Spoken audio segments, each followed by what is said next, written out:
हाँ जी, good evening students. आ जाओ, हमारी आज की शीट को डिस्कस करते हैं। देखो,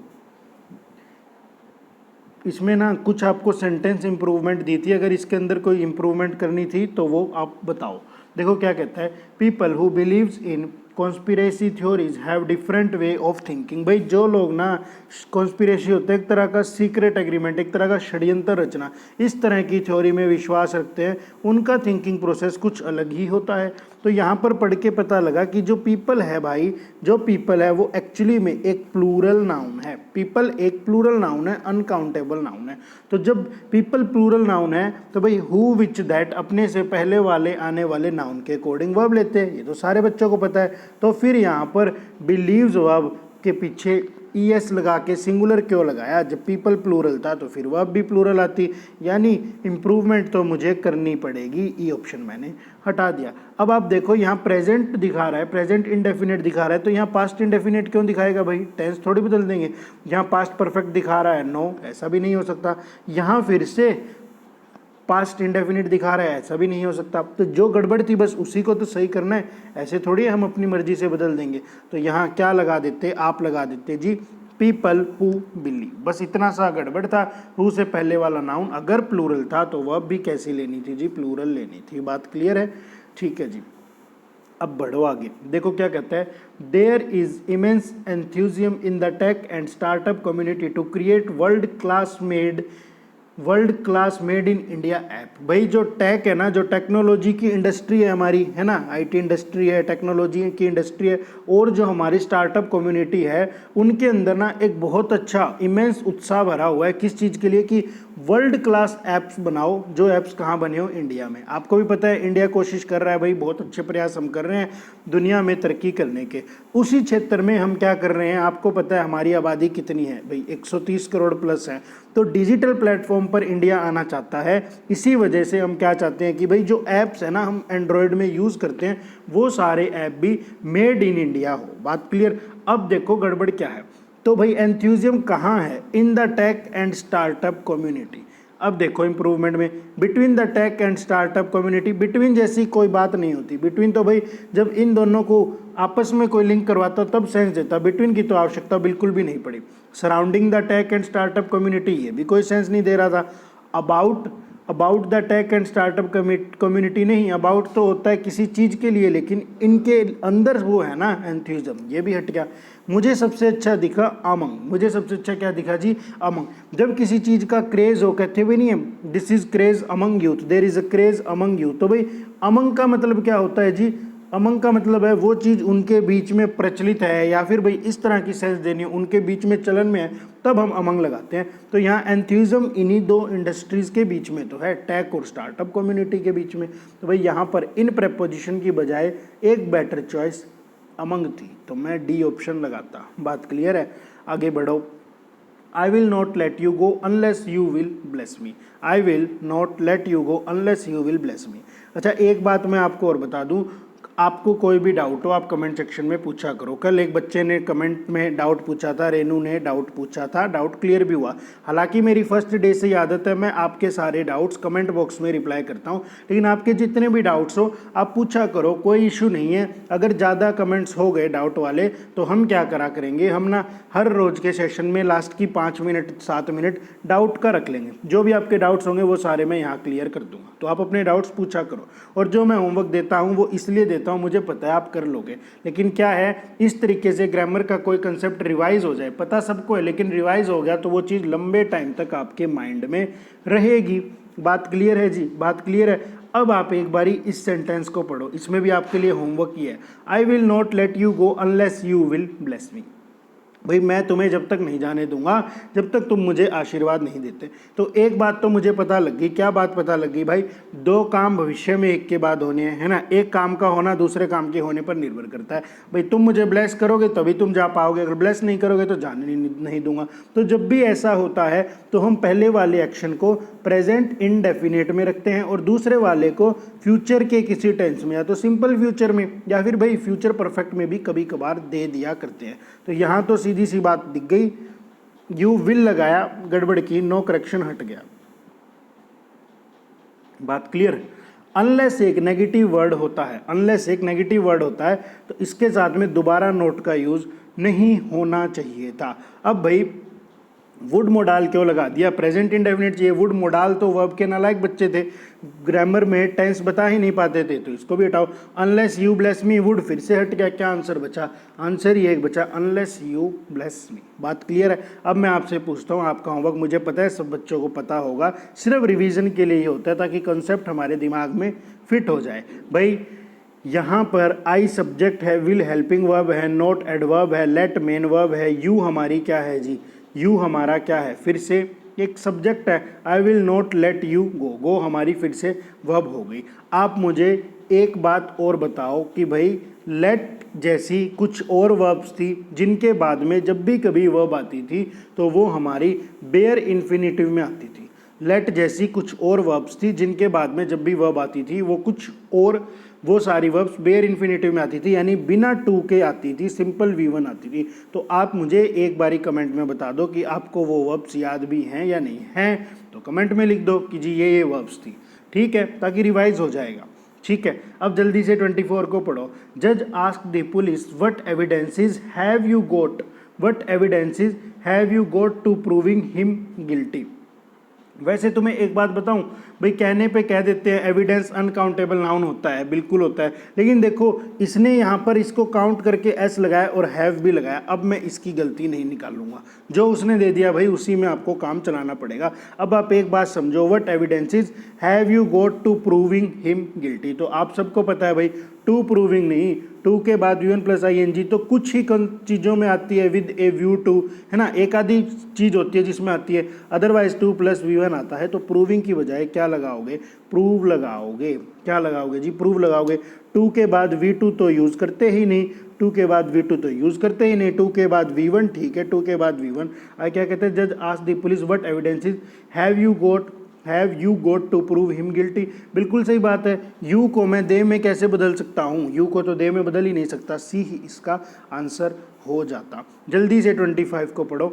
Rita's grandfather was afflicted by leprosy. भाई रीता के जो ग्रैंडफादर है वो एफिलिक्टेड है किस चीज़ से, एक बीमारी है हमारी leprosy. Rita's grandfather was afflicted by leprosy. एक सेकंड, ठीक है भाई, ठीक है। अब इसके अंदर पता है क्या गड़बड़ है, जब भी एफिलिक्टेड वर्ड आता है ना तो उसके साथ में, जब एफिलिक्टेड बीमारी से दिखाना हो, बाय नहीं, उसके साथ में विद यूज होता है।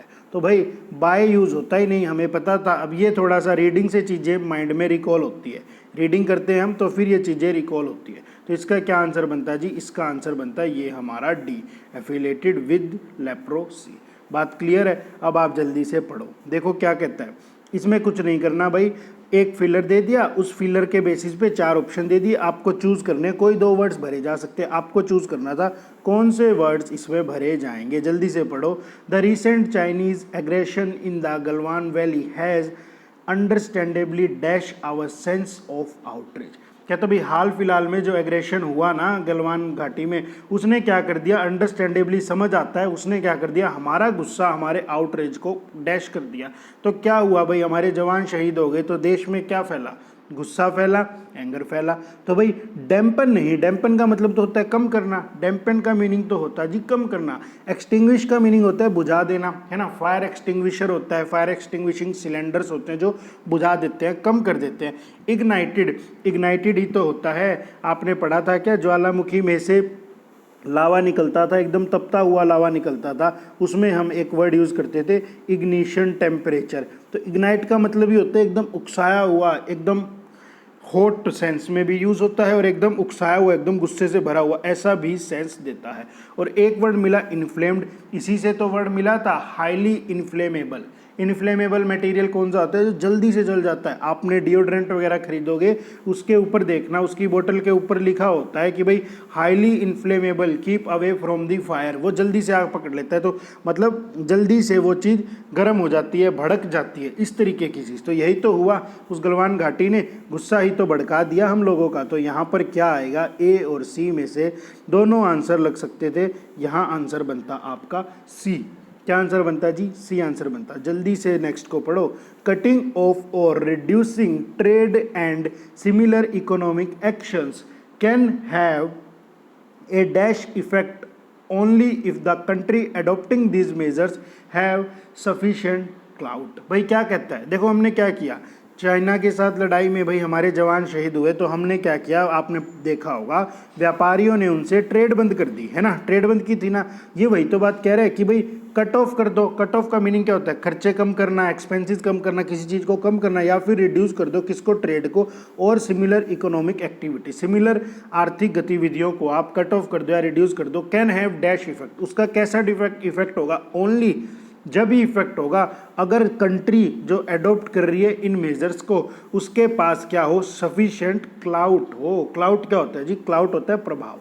भाई हमने कह दिया हम चाइना के साथ में बिजनेस नहीं करेंगे, वो हमारे साथ में इतना सा बिजनेस करता था, हम उसको हमारे देश में बनी चीज़ें इतनी सी बेचते थे जिससे हमें पैसा आता था, और जबकि उसके देश से इतना सामान आता था। तो यही तो बात कह रहे हैं कि भाई इन चीज़ों का उसके ऊपर प्रभाव नहीं पड़ना, उसके ऊपर प्रभाव जब पड़ता जब जो कंट्री इस तरह के स्टेप उठाती हो उसे क्या हो, उसका एक सफिशिएंट क्लाउड हो, प्रभाव हो। पाकिस्तान के साथ होता है, हम ट्रेड बंद करते हैं तो उन्हें ज़्यादा नुकसान होता है भाई, क्योंकि वो हमसे कम डेवलप्ड है, उन्हें नुकसान होता है। लेकिन चाइना के केस में थोड़ा सा उल्टा है, उनको ज़्यादा नुकसान नहीं हुआ। हालांकि नुकसान हुआ, नुकसान जब हुआ जब सारी सरकारें एक हो गई और गवर्नमेंट टेंडर उनको मिलने बंद हो गए, तब जाके नुकसान हुआ। भाई हाईवे के टेंडर मिलते हैं, 10-10 हज़ार करोड़ का प्रोजेक्ट होता है, वो चाइनीज़ कंपनियां लेती थी, बनाती थी, घटिया मटेरियल डालती थी, वो प्रोजेक्ट से उन कंपनियों को बैन कर दिया गया, तब उन्हें नुकसान हुआ था। ठीक है, तो ऐसा क्यों कर रहे हैं हम, ऐसा क्यों कर रहे हैं हम, ऐसा इसलिए कर रहे थे क्योंकि वहाँ जंग हुई और हमारे जवान शहीद हो गए, तो हम देशवासी बदला ले रहे थे। क्या कर रहे थे, रिटेलिएट कर रहे थे। रिटेलिएट ही होता है बदला लेना। क्या होता है जी, रिटेलिएट, बदला लेना। ठीक है, रिवेंज ले रहे थे हम। प्यूनिटिव भी होता है एक तरह की पनिशमेंट, प्यूनिटिव भी होता है एक तरह की पनिशमेंट। बात क्लियर है। रिटेलिएट को याद कैसे करोगे भाई, रिटेलिएट को तो याद रखना पड़ेगा, तुम्हें सिंपल ही याद हो जाएगा। प्यूनिटिव मैंने ऐसे याद रख लिया था भाई, इसके अंदर यूं दिख रहा था प्यूनिटिव, इसको भी यूं याद रख लेना भाई। अब इसका मैं लिंक नहीं बता सकता, ठीक है, थोड़ा ओड सा ही है। तो इन दोनों का ही मीनिंग प्यूनिटिव होता है, एक तरह की सेंस ऑफ पनिशमेंट, और रिटेलिएटरी मतलब रिटेलिएट करना, बदला लेना वर्ब होती है, रिटेलिएट एक वर्ब है, रिटेलिएटरी एक एडजेक्टिव है। ऑथर ये बात कह रहा है। तो भाई यही दो तो वर्ड चाहिए। अगर हम ट्रेड बंद कर रहे हैं तो वो बेनिफिशियल थोड़ी है, नुकसान तो हमें भी हो रहा है और उन्हें भी हो रहा है, लेकिन हम वैसा क्यों कर रहे हैं, क्योंकि हम बदला लेना चाहते हैं। रिवॉर्डिंग क्या है भाई, वो कोई पुरस्कार थोड़ी है, नुकसान तो दोनों तरफ से, क्योंकि हम ट्रेड बंद कर रहे हैं तो उन्हें भी, लेकिन हमें क्या लेना है, बदला लेना। और हमें बदला लेना है तो तभी प्रभावशाली है जब हमारा प्रभाव हो, यानी प्यूनिटिव और रिटेलिएटरी दोनों वर्ड्स ओके थे, इफेक्ट तब बनता। तो भाई बी और डी इसका आंसर बनता, बी और डी एक ही ऑप्शन था, ए ऑप्शन। अब जल्दी से देखो कहाँ है any sudden dash in the import of raw material and intermediate goods can have a significantly larger impact on any country's economic. Any sudden dash in the import of raw material and intermediate goods can have a significantly larger impact on any country's economy. ठीक है, क्या कह रहा है, कहता है भाई any sudden, अगर ऑल ऑफ सडन आप क्या कर दो, अगर ऑल ऑफ सडन आप इंपोर्ट वगैरह बंद कर देते हो भाई, अगर ऑल ऑफ सडन आप इंपोर्ट वगैरह बंद कर देते हो, रॉ मटेरियल लाने भेजने बंद कर देते हो, या और कोई गुड्स का बिजनेस बंद कर देते हो, तो जो कंट्री की इकोनॉमी है वो क्या होगी, प्रभावित होगी। बहुत बढ़िया। तो बच्चे एक बात बताओ, एनी सडन मेरे मुंह से निकल गया, बंद करना ऑप्शन दिया ही नहीं था। Any sudden dash in the import of raw material, अब रॉ मटेरियल के डैश में कुछ कर रहे हो जिससे इकोनॉमिक प्रभावित हो रही है, क्या कर रहे हो आप उसको रोक रहे हो। अगर आप उस चीज़ को कंटिन्यू कर रहे हो तो भाई फिर तो प्रभावित नहीं होनी चाहिए थी, इकोनॉमी पर नेगेटिव इम्पैक्ट नहीं पड़ना चाहिए था, लेकिन आप उसको रोक रहे हो। रीबिल्ड का मतलब दोबारा से बनाना, तो हम तो उसे रोक रहे हैं। मेंड का मीनिंग होता है सुधार करना, कहते नहीं है मेंड योर वेज, अपने तरीके सुधारो, तो भाई ये भी नहीं। अब बारी आई, दो वर्ड बचे। डिसरप्शन, डिसरप्शन का मीनिंग होता है रोकना, ये एक नाउन है, ये एक नाउन है। डिसरप्ट इसकी वर्ब लगी और बना क्या, ऑब्स्ट्रक्शन। ऑब्स्ट्रक्शन का मीनिंग भी क्या होता है जी, एक तरह की प्रॉब्लम, रुकावट। तो यहाँ दोनों वर्ड्स आ सकते थे, ए और सी, और ए और सी का तो ऑप्शन है डी, ए और सी का ऑप्शन क्या है जी, डी। बात क्लियर। अब जल्दी से 29 को पढ़ लो। आज की शीट बेसिकली बहुत ही ईजी थी। The subsequent notification of outbreaks and responses including lockdowns and quarantining must be standard operating procedures if we are to be dash in the pandemic fight.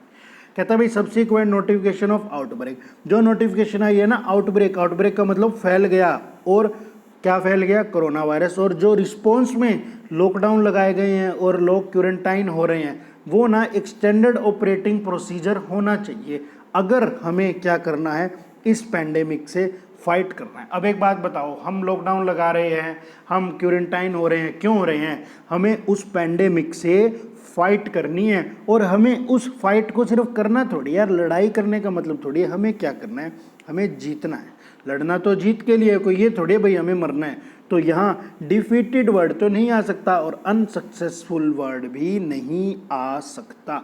बात क्लियर, ना डिफीटेड वर्ड आ सकता था ना ही unsuccessful आ सकता था, हमें तो जीतना है।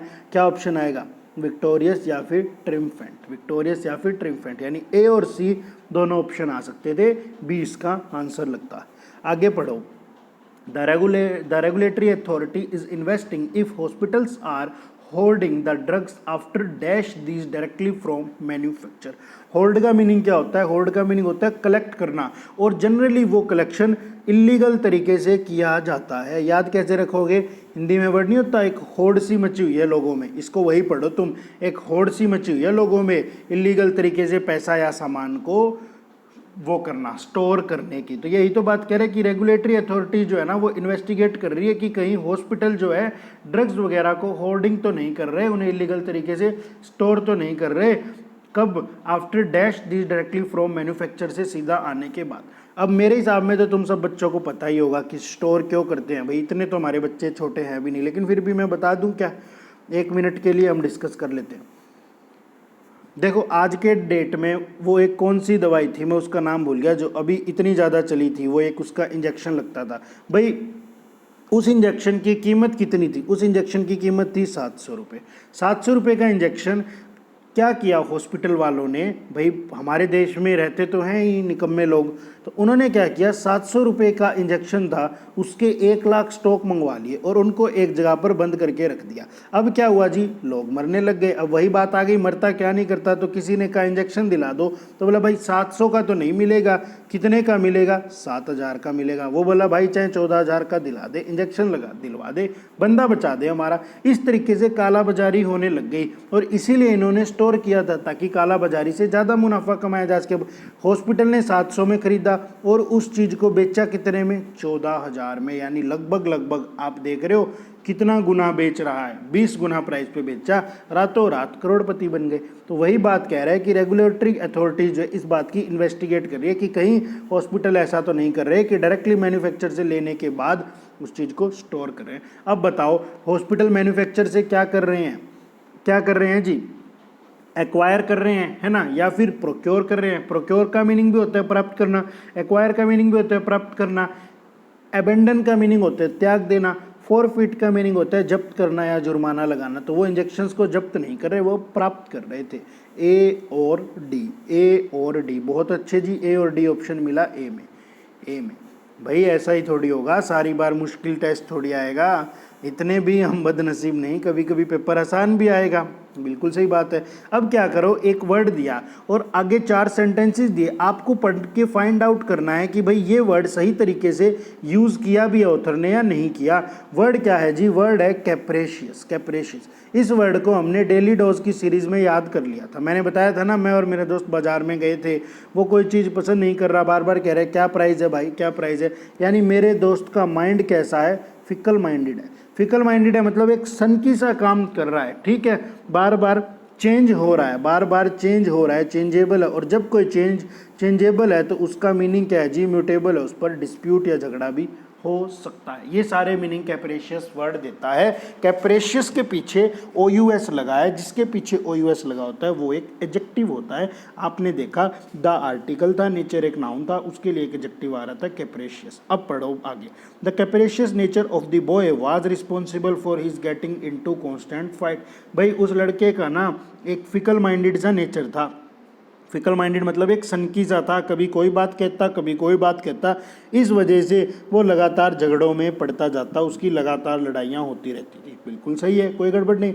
The capricious decision of the project manager was a blessing in disguise. Capricious decision मतलब एक सनकी सा डिसीजन लिया प्रोजेक्ट मैनेजर ने, जिसपे लोगों को लग रहा था कि इसने क्या डिसीजन ले लिया, लेकिन वो एक ब्लेसिंग साबित हुई। कहाँ? डिस्गाइज के अंदर। ब्लेसिंग इन डिस्गाइज क्या होता है भाई? ब्लेसिंग इन डिस्गाइज हमने पढ़ा था, ब्लेसिंग होता है एक वरदान और डिस्गाइज होता है बुरी सिचुएशन, यानी कोई ऐसी situation something which appears bad at initial stage. Starting में हमें वो चीज़ खराब लगती है but it is beneficial in the end. भाई स्टार्टिंग में कोई चीज़ आपको खराब लगी लेकिन अल्टीमेटली उस चीज़ ने आपको फ़ायदा पहुंचाया, उसे कहते हैं ब्लेसिंग इन डिस्गाइज। तो मैनेजर ने एक गलत डिसीजन लिया लेकिन वो एक ब्लेसिंग इन डिस्गाइज साबित हुई, भले ही गलत डिसीजन था लेकिन फिर भी उनको उससे फ़ायदा हुआ। अब तुम थर्ड को पढ़ो। Avi's cool minded nature and strategy making mindset. Avi नाम का बंदा है, इसका नेचर कूल माइंड है और ये स्ट्रेटेजी बनाता है, माइंडसेट है। Made him really capricious. ये तो कोई सेंस नहीं बनी भाई, इतना समझदार बंदा है कि उसका माइंड भी कूल है और वो स्ट्रेटेजी भी बनाता है, तो फिर आप उसको कैप्रेशियस कैसे कह सकते हो? कैप्रेशियस तो वो है जो बार बार डिसीजन बदल रहा है, जिसकी बात का कोई अहमियत ही नहीं है। तो यहाँ पर तो हर हाल में गलत यूज़ किया। अब आगे पढ़ो। If you want to be a successful person don't be capricious. अगर तुम्हें सक्सेसफुल होना है तो कैप्रेशियस मत हो, बिल्कुल जो निर्णय ले लिया उस पर चलते जाओ, चाहे कुछ भी करो। तो सी के अंदर गलत यूज़ किया, सी के अंदर गलत यूज़ किया, तो आंसर भी हमारा सी हो गया, यही इसका आंसर था। बात क्लियर है जी? बात क्लियर है। अगला वर्ड पढ़ो। अगला वर्ड क्या कहता है जी? लग्जरियंट। लग्जरियंट इसका क्या मीनिंग होता है? इसके दो मीनिंग होते हैं। एक मीनिंग तो इसका होता है जी लग्जरियस, इसी से तो वर्ड बन रहा है लग्जरियस, यानी जिसके पास में सुख सुविधाओं की कोई भी कमी नहीं है, सुख सुविधाओं की कोई भी कमी नहीं है, वो एकदम समृद्ध है, एकदम समृद्ध है। समृद्ध है तो मुझे एक वर्ड याद है, प्रोलिफिक, उपजाऊ है, मतलब अच्छी चीज़ है। और एक लग्जरियस, अब जिसके पास लग्जरी है उसके पास किसी चीज़ की कमी नहीं है, तो उसके पास हर चीज़ क्या है? अबेंडेंट है, प्रचुर मात्रा में है, यानी ये तीनों मतलब ये वर्ड देता है। अब आप फर्स्ट को पढ़ो।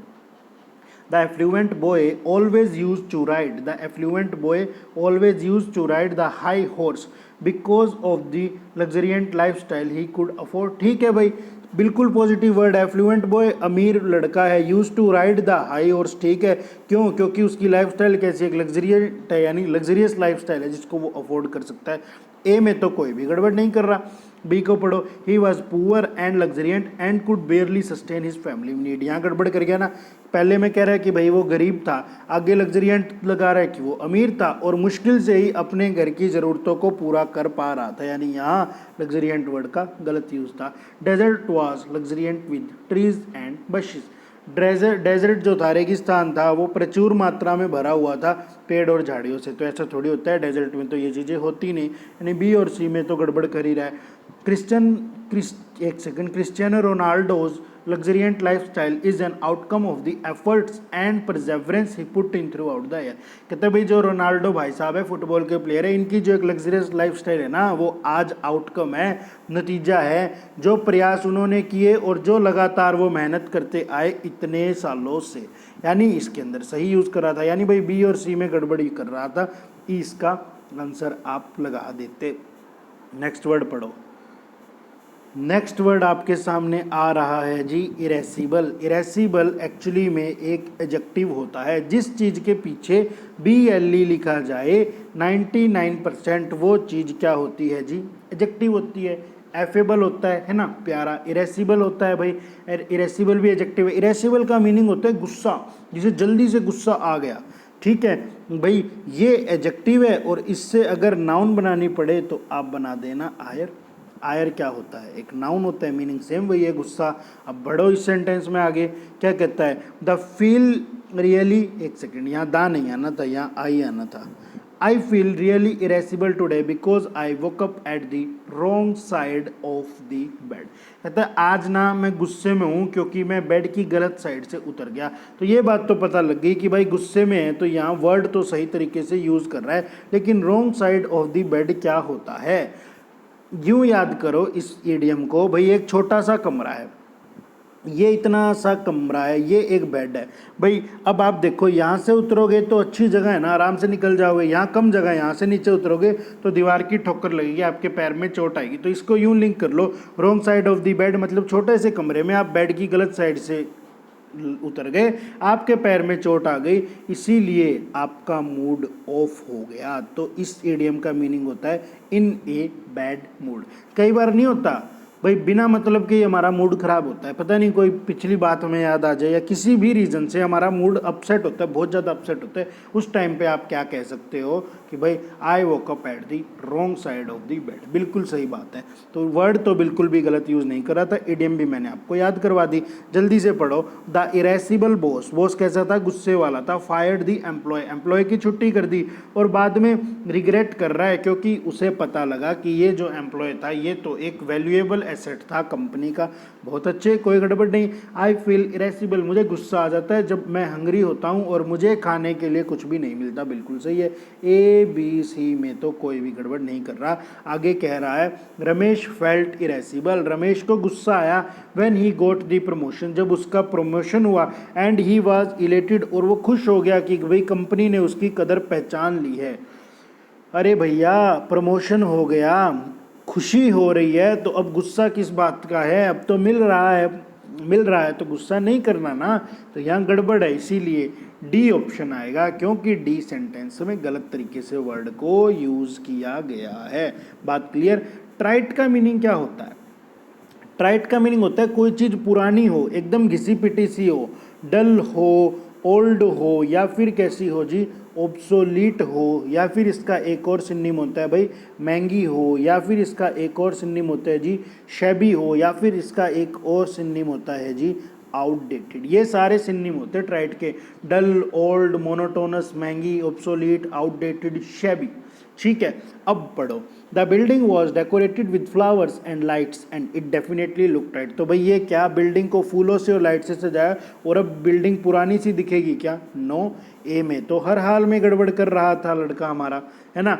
आगे कहते हैं the trite speech of the principal, principal की बोरिंग सी स्पीच ने सारे एनुअल फंक्शन का मजाक खराब कर दिया। बिल्कुल सही बात है, प्रिंसिपल की बोरिंग सी स्पीच ने सारे एनुअल फंक्शन का मजाक खराब कर दिया और बच्चों के मूड को क्या कर दिया, स्पॉइल कर दिया। बिल्कुल सही, यहाँ तो सही यूज़ कर रहा है भाई।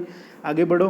हिज ट्राइट टोन ऑफ स्पीच, जो उसकी एक डल सी टोन थी ना स्पीच की, उसने ये नहीं दिखाया कि वो कोई एडवर्टाइजमेंट इंडस्ट्री में एक प्रभावशाली व्यक्ति साबित होगा। बिल्कुल सही बात है, आपको कोई काम करना है तो आपकी आवाज़ में जोश चाहिए, है ना। और सेल का तो काम ही ऐसा है, जोश चाहिए, क्लाइंट को माल बेचना है। और भाई अगर वहीं उदास सी आवाज़ निकल रही है तो वो क्यों लेगा। She was a trite woman but with extraordinary ability. कहते हैं भाई वो एक डल सी ओल्ड सी वुमेन थी लेकिन उसके पास एबिलिटीज़ बहुत सारी थी, एक्स्ट्रा ऑर्डनरी एबिलिटी थी। तो सिर्फ और सिर्फ ए के अंदर वह गलत यूज़ कर रहा था, ए के अंदर गलत यूज़ कर रहा था, तो इसका आंसर भी ए बन रहा था। अब आप पढ़ो राउट। राउट का मीनिंग होता है आसानी से हरा देना। देखो इसके अंदर ही तो कह रहा है, इसके अंदर ही तो कह रहा है आउट, आउट हो गया, आउट हो गया। क्रिकेट खेलते हैं, कोई आउट हो गया तो वो हार गया ना, तो इसको यूं याद कर लेना भाई, राउट का मतलब आसानी से हरा देना, पराजित कर देना। पढ़ो जल्दी से। The Rajput were routed by the Mughal army under Akbar in the battle of Haldi Ghati.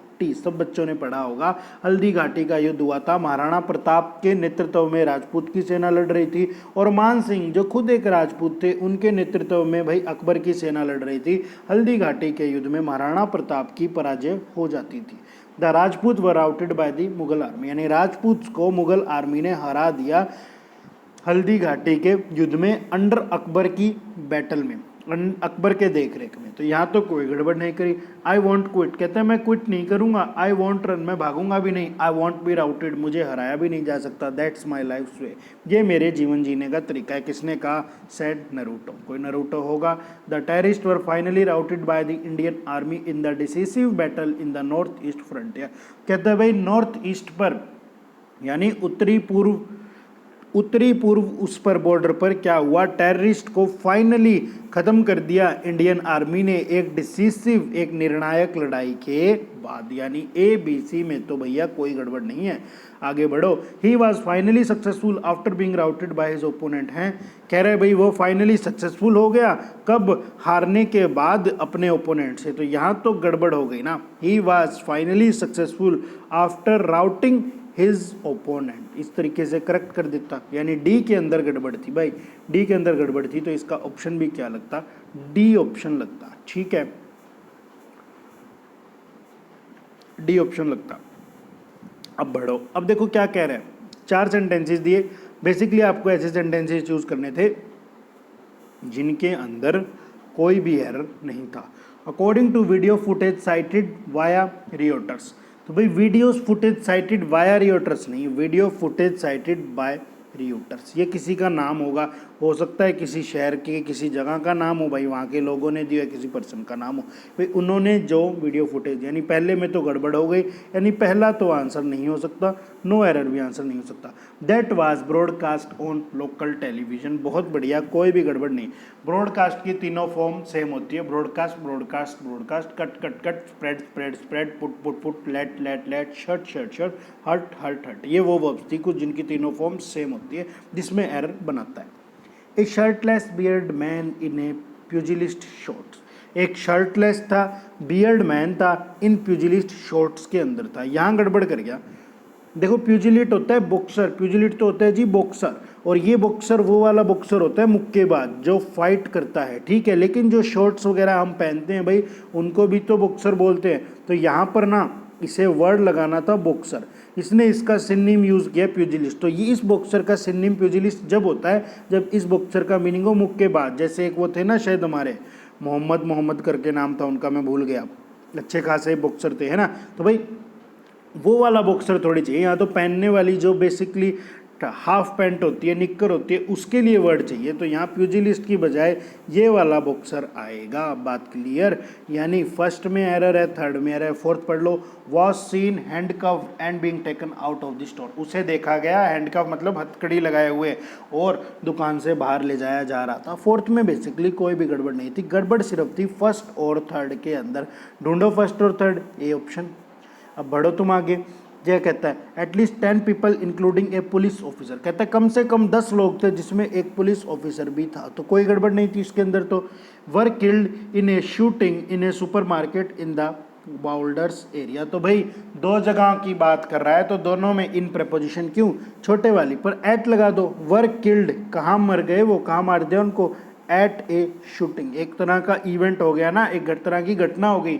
Were killed at a shooting, कहाँ, in a supermarket in Boulder's area, यानी बी वाले में, सेकंड वाले में तो एरर था, सेकंड वाले में एरर था, मुझे क्या चूज करना है भाई, मुझे चूज करना है वो वाला जिसके अंदर एरर नहीं हो, यानी सेकंड वाला तो नहीं आ सकता और हमारे भाई साहब ने दिया ही नहीं, यानी फर्स्ट वाले में कोई एरर नहीं था, सेकंड वाले में एरर था, तो इसको हटाओ। Of the US Colorado state on Monday the police said, कोई गड़बड़ नहीं थी। Adding that one suspect have been arrested, अरे वन सस्पेक्ट है ना, वन कोई न्यूमरल, एडजेक्टिव सस्पेक्ट कोई नाउन, और सस्पेक्ट सिंगुलर नाउन है तो इसके लिए वर्ब भी कैसी लगाओ, सिंगुलर लगाओ, हैज़ बीन अरेस्टेड। यानी भाई गलती किसके अंदर है, गलती है जी सेकंड के अंदर और फोर्थ के अंदर, यानी सही कौन से हैं जी, सही है फर्स्ट और थर्ड। बात क्लियर। 38 पढ़ो जल्दी से।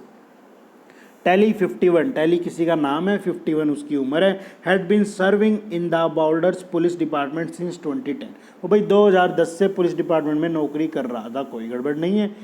Harold reserved the king super market, अभी देखो थोड़ा सा ऐसा एरर दे दिया जो शायद आपको समझ में नहीं आया, यहाँ रिजर्व्ड वर्ड नहीं आना था, ये थोड़ा सा भाई सेंस बेस पर एरर दिया, यहाँ वर्ड आना था एडिड, क्या था जी, एडिड, ठीक है। हैरोल्ड एडिड, उसने अपनी बात कही क्या कि जो द किंग सुपर मार्केट है ना, ये नाम है और है कि एक्चुअली में एक सुपर मार्केट है, वहाँ पर जो शूटिंग हुई है वो एक कॉम्प्लेक्स इन्वेस्टिगेशन है जो कि थोड़ा सा टाइम लेगी, लगभग 5 दिन के आसपास का टाइम तो वो लेगी। यहाँ सेंस बेस एरर था, रिजर्व्ड वर्ड कोई सेंस नहीं दे रहा था, एडिड वर्ड आपको डालना था, यानी सेकंड को छोड़ देते तो फर्स्ट थर्ड फोर्थ बिल्कुल सही थे, सी इसका आंसर लग जाता। जल्दी से 39 को पढ़ लो। 39 में क्या कहता है? 39 में कहता है according to police official cited by new agency Reuters. According to police official cited by new agency Reuters. कोई दिक्कत वाली बात तो मुझे इसमें नहीं लग रही। डन है सेंटेंस तो। They had few immediate details into this shooting. उनके पास थोड़ी सी फ्यू इमीडिएट डिटेल्स है शूटिंग की। यहाँ गड़बड़ है ना, they had few immediate details into the shooting नहीं, ऑफ दी शूटिंग। आगे बढ़ो, आगे क्या कहता है? And no non motive for the violence which unfolded at about 3 PM। कहता है भाई थोड़ी सी डिटेल है कि शूटिंग हुई है, गोलाबारी की घटना हुई है, लेकिन मोटिव पता नहीं चल पा रहा कि ये हिंसा क्यों की। जो हिंसा अनफोल्ड हुई दोपहर में 3 बजे। कोई गड़बड़ नहीं। कहाँ हुई थी? In the grocery store in the टेबला मैसा एरिया ऑफ द बॉर्डर। तो भाई 2 एरिया जब दे दे, एक बड़ा हो और एक छोटा हो, सब बच्चों को पता है। पहले वाले को फिर एट लगाते हो, दूसरे वाले में इन लगा रहने देते हो। तो at the grocery store in the Table Mesa area of the Boulders. तो भाई गलत कहाँ है, गड़बड़ कहाँ है? एक तो सेकंड में गड़बड़ है, एक फोर्थ में गड़बड़ है। सही कौन सा हो गया? फिर फर्स्ट और थर्ड सही हो गया, और इसमें सही वाला ही चूज़ करना था, तो ये आपका आंसर बन गया। जल्दी से पढ़ो। The person taken to custody, वो पर्सन जिसको कस्टडी में लिया गया है, who was also injured in the violence, वो खुद भी इंजर्ड हुआ वायलेंस में, was believed to be the only, जिसको बिलीव किया जा रहा था, only individual who persisted the bloodshed. Bloodshed होता है खून खराबा, ब्लडशेड होता है जी खून खराबा, ब्लडशेड होता है जी खून खराबा। एक सेकंड, हाँ जी। तो भाई the person taken to custody नहीं, टेकन इन टू कस्टडी होता है। सब बच्चों को पता है, न्यूज़पेपर में कितनी बार पढ़ते हैं। प्रेपोजिशन की गड़बड़ कर रहा है पहले वाले में। आगे कहते हैं who was also injured in the violence, वो खुद भी वायलेंस में इंजर्ड था, कोई गड़बड़ नहीं थी। Was believe to be only, अब देखो वो बंदा इंजर्ड था, was believe to be only, उसे इकलौता समझा जाता था, इंडिविजुअल हु परसिस्टेड नहीं, भाई गोला बारूदी हुई है ना, उस बंदे को ले लिया हमने कस्टडी में, और वही बंदा था जो बचा था उस ब्लड शेड में, खून खराबे में। यहाँ सर्वाइव्ड वर्ड आना था, थोड़ा सा सेंस का एरर था। यानी फर्स्ट में गड़बड़ थी, और कौन से में गड़बड़ थी? फर्स्ट में गड़बड़ थी भाई, 1 मिनट मार्कर कहाँ गया? फर्स्ट में गड़बड़ थी, फोर्थ में गड़बड़ थी, सेकंड और थर्ड में कोई गड़बड़ नहीं थी, तो इसका आंसर लग जाता सी। ये थी आज की शीट। उम्मीद है आपको पसंद आई है। पसंद आई है तो लाइक करो, नहीं पसंद आई तो डिसलाइक करो, और कमेंट्स में ज़रूर पोस्ट करो क्या गड़बड़ हो गई। Thank you students.